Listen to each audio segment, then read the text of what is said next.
അങ്ങനെ നല്ല റെസ്റ്റൊക്കെ എടുത്ത് ഡേ 2 വളരെ പ്രൊഡക്റ്റീവാക്കി. അടുത്തുള്ള ഒരു മഡ് ഹൗസിൽ പോയി അവിടെ ഒരു കുഞ്ഞൻ ഹസ്കി ഉണ്ടായിരുന്നു. അവനെ കളിപ്പിച്ച് അവിടെ നിന്ന് ഇറങ്ങി.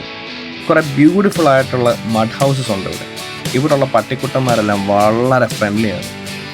അങ്ങനെ പട്ടിക്കുട്ടന്മാരോട് പൂക്കിയൊക്കെ കളിച്ച് ബ്രേക്ക്ഫാസ്റ്റും കഴിച്ച് ജീപ്പിൽ കയറി നേരെ ചിലന്തിയാർ. നല്ല ഡെൻസ് ഫോറസ്റ്റിൽ ഒരു വാട്ടർഫാൾസ്.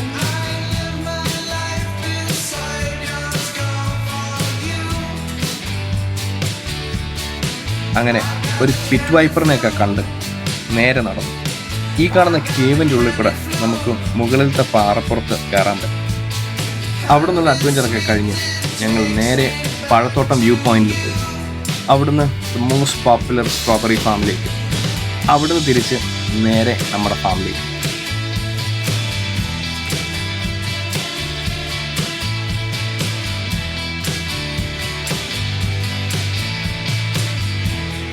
തിരിച്ചെത്തിയ ഞങ്ങളുടെ എനർജി ലെവൽസിന് ഒരു കുറവും സംഭവിച്ചില്ല, കൂടിയതേ ഉള്ളൂ.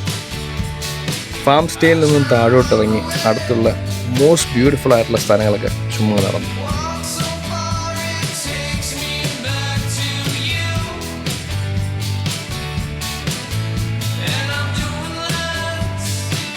അവിടെ നിന്നുള്ള ഒരു മരത്തിൽ നിന്ന് കുറേ പീച്ചസൊക്കെ പറിച്ച് അതും കഴിച്ചുകൊണ്ട് വീണ്ടും ചുമ്മാ തേരാപ്പാര അങ്ങോട്ടും ഇങ്ങോട്ടും നടന്നു.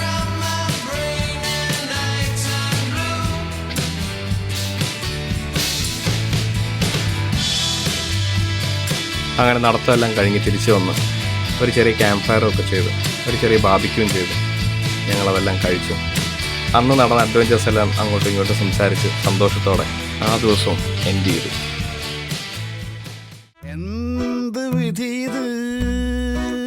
ഈ പീച്ചും സ്ട്രോബെറിയും ബാർബിക്യൂ എല്ലാവരും കഴിച്ചുകൊണ്ടാണ് രാത്രി വയറിളകി. അതിനുശേഷം ഹോസ്പിറ്റലിൽ കൊണ്ടുപോയി ട്രിപ്പിട്ടിട്ട് കുറച്ചെങ്കിലും നോക്കിയായത്.